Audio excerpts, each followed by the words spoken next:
This is Vilnius, the capital of Lithuania, one of 3 Baltic states on NATO's front line. Their position brings both strategic strength and huge vulnerability. Дорогие друзья, And this is the reason. Lithuanians fear that for Vladimir Putin, Ukraine is just the appetizer, and they could be next. This small country is gearing up. They are building defences, they are boosting conscription, and they're also hosting NATO troops. So over the next few days, I'm going to meet some of the people standing guard here and hear the message they want to send to us back in Britain, that we too shouldn't be complacent.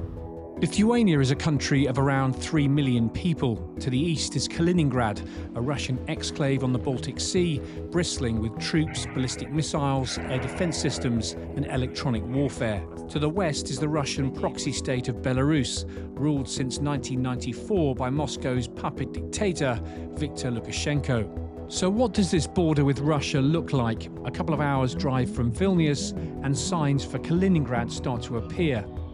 Until it was renamed by the Soviets in 1946, this was the German region of Königsberg. Around the size of Wales, it's home to 1 million Russians, and its warm water port is the main base for Russia's Baltic fleet.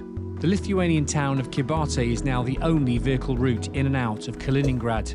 Here, the border service escort us into the crossing point. Some white teeth. On the other side, stacked up, are dozens of Russian trucks heading for Belarus. The Lithuanian authorities have clamped down on cargo traffic from Kaliningrad as part of EU sanctions on both Moscow and Minsk. Less than 100 trucks a day are now allowed to cross. Also here, should they be needed, a stack of dragon's teeth, concrete anti-tank obstacles that can be quickly dragged into place to close a crossing. The Red Army conquered Königsberg in April 1945 after 4 days of bitter urban fighting. A year later, as part of the Potsdam Agreement, the territory was formally given to the Soviet Union. The remaining German population was expelled and replaced by Russians. During the Cold War, the Soviets transformed it into a key military outpost. But since the collapse of the USSR, it's been geographically cut off. And at Kybartai's railway station is a daily reminder of that isolation. This passenger train is travelling from Kaliningrad to Moscow. There's about 8 or so of these every single day. It's a journey of around 18 hours or so, and inside are hundreds of Russian passengers. But they're not allowed to get out of the train here in Lithuania. There are border guards patrolling the platform. Only when the train crosses into Belarus can they actually dismount and step outside of this train. Called the Yantar Express, a ticket for this 650-mile train journey costs $50, less than half the price of a flight. On the platform, border guards patrol up and down, watching for anyone who tries to escape. The doors and windows are sealed, and the bathrooms are only open when the train is moving. Only if a passenger falls seriously ill are they allowed to get off. In 2024, the Baltic states and Poland signed a letter urging the EU to fund a €2.5 billion defensive line along their borders with Russia and Belarus. In places, it'll be 30 miles deep. To get through it, the Russians would need to penetrate 3 miles of anti-tank ditches, minefields and fortified trenches. The next 10 miles consists of drainage ditches, with every bridge primed for demolition. The Lithuanians would also fell trees across the roads to slow down any Russian vehicles that got this far. Lithuania's defense ministry plans to install 11,600 dragon's teeth, 4,500 hedgehogs and 450 miles of razor wire by the end of 2027. The Lithuanian town of Šakiai is just 20 miles from the border with Kaliningrad Oblast. Here, Martynas Romaitis is the civil servant in charge of implementing this defensive plan. He also oversees the civil defense measures in this district, including the evacuation plan for civilians should Russian troops invade. We're very worried, all Lithuania worried. We don't know how to react. This defense went to the roof. Money aspect went to the roof. 5 billion euros per year. So that's in Lithuanian scale. That is very, very big money. My message is very clear. I think UK also need to be prepared and support the little ones, countries like us, like Latvia, Estonia. We are Europe Stop, mina! Lithuania isn't just relying on dragon's teeth and ditches, though. Alongside the country's 23,000-strong regular army, several thousand young Lithuanians are conscripted each year, spending up to 9 months in the military. Alongside them, other young men and women volunteer to serve. At a training centre in Mariampole, in the centre of the country, I met a group of teenagers in basic training, and among them, a real-life band of brothers. 11 teenagers from Vilnius, friends since nursery school, who decided to volunteer together to protect their country. It's not really a complicated thing. We were a big group of friends, and when the first guy signed up, he sort of encouraged the others. We just liked the idea that we could do this together. The most important thing is that when you see what's happening in the world, you want to defend your country. You want to be part of that defense. I remember one day very vividly. I was at home, and there was some news about the war in Ukraine. My dad said something about how he'd have to defend the country with my brother, and my mom would have to fly away and take me with her. The idea that they would defend the country without me just seemed really unacceptable. I felt in my heart that I also had to join. So if these young Lithuanians did ever have to fight Russia, where might it happen? There's various theories, but one area has long been talked about as a prime candidate. I'm heading south along the Via Baltica, a new 600-mile motorway linking Poland with the Baltic states. On the border between Lithuania and Poland is an area a former commander of the US Army in Europe, Lieutenant General Ben Hodges, called NATO's Achilles heel. This is the so-called Suwałki Gap, named after the Polish city of Suwałki, just inside the border with Lithuania. The term was coined a decade ago by Estonia's then president to describe the narrow 40-mile corridor between Kaliningrad and Belarus. The area itself is mostly farmland, a rolling terrain of hills, lakes and rivers. But this small corridor is also the only land route NATO would have to reinforce the Baltic states if Russia attacked. If it's blocked, then Lithuania, Latvia and Estonia are effectively cut off. So how would Russia go about seizing the Suwałki Gap? Well, military commanders here in Lithuania worry about one scenario more than any other: a coordinated assault from two directions. If Russia ever tried to take the Suwałki Gap, it's unlikely it would look like a classic invasion. It would start with massive cyber attacks, GPS jamming, cellular outages, and waves of disinformation to paralyze decision-making and slow NATO's response. From Kaliningrad, Russia could deploy long-range air defenses, missiles and electronic warfare systems designed to make NATO air operations risky and delay reinforcements. On the ground, Russian forces could drive from opposite sides in a fast pincer movement, trying to link up before NATO could fully mobilize. Light armor, airborne units and mechanized troops would try and seize key roads, bridges and junctions. The strategy wouldn't be to hold on forever. It would be to create a sudden, ugly fait accompli before NATO could react, and then dare the alliance to try and reverse it. So what is NATO doing to protect this eastern flank and dissuade Vladimir Putin from trying anything like that?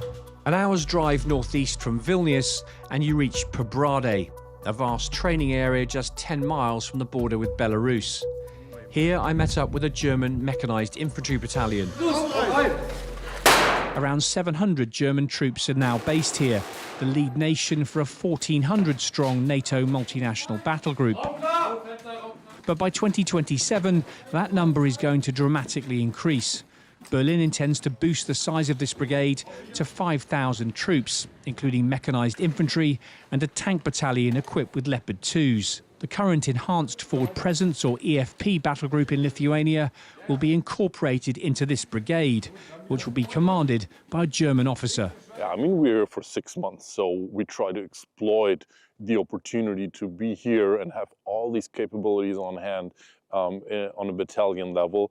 And therefore, we focus on our mission, which is to be combat ready at any given moment, and we train and exercise to remain combat ready on a high level. In March 1990, after the fall of the Berlin Wall, Lithuania became the first republic to break away from the Soviet Union. A year later, Russian troops and KGB agents staged an attempted coup to try and overthrow Lithuania's newly elected government. 14 Lithuanians were killed and 700 injured as they fought off Russian troops, and the Kremlin's plan eventually failed. One of the groups that stood against that attempted coup was the Lithuanian Riflemen's Union. Founded in 1919, this volunteer paramilitary organisation supports the country's armed forces. Members are allowed to bear arms, and if the country was invaded, they'd protect key infrastructure and harass the enemy. In recent years, they've also become specialists in drone warfare. We have Russian tanks 50 kilometers, 40 miles from our homes. We built a nice country. We built a nice environment for our kids and our grandsons and granddaughters, and we are ready to protect this country. We understand probably we will be dead in the very first days of the war, but this is our duty for our country, and we are ready to do it. The Riflemen's Union fought a guerrilla war against the Soviets, with thousands of its members sent to gulags in Siberia. When Lithuania gained independence in 1990, the union was revived, and since Russia's full-scale invasion of Ukraine, it's grown rapidly. It now has 14,000 members of all ages, from cadets to men in their 80s. So we do get some basic military training. We do learn what to do in case of an event, or a day X as we call it. We learn how to survive, how to use weapons, how to work in a team, how to lead people, and we do get another family, I would say. I'm very sorry, my English very bad. In his early 20s, Justus Mikolaitis was conscripted into the Soviet army. Now aged 69, this biker with a fondness for daily cold water swims has taken up arms again. My 3 uncles all died as freedom fighters, and our family is very patriotic.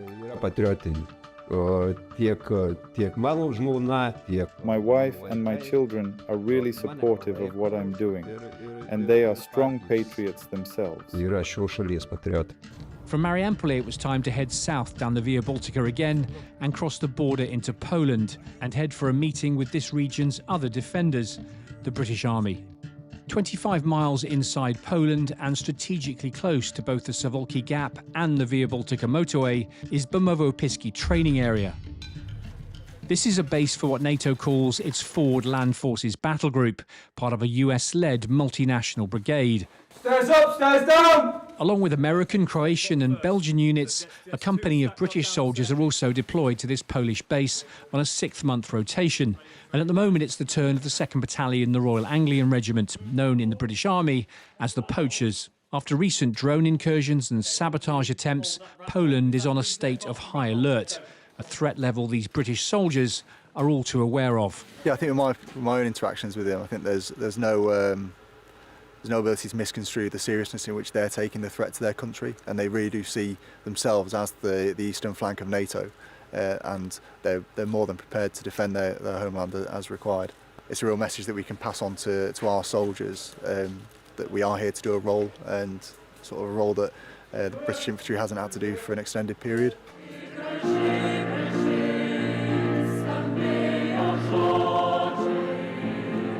From Poland, we return to Vilnius, and here a chance to see how ordinary Lithuanians are answering their nation's call.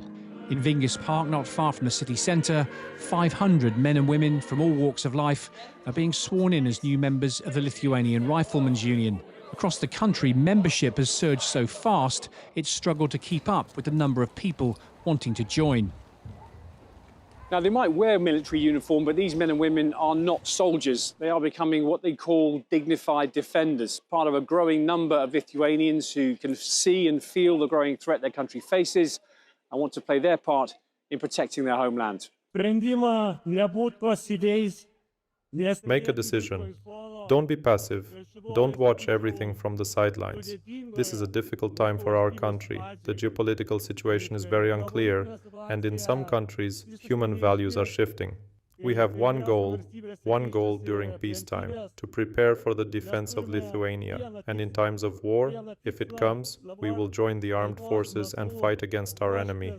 Once again, thank you so much for everything you do. So will this be the corner of Europe where Russia and NATO go to war? It's a question only Vladimir Putin truly knows the answer to. And there are many who think it's unlikely. Russia's ambitions curbed by the disaster of Ukraine and NATO's overwhelming firepower. But Lithuanians know their history, and it leaves little room for trust. Not only do they fear Russia, they also worry that NATO could dither. And so they plan, practice and prepare for something they hope never comes, to be ready if it does.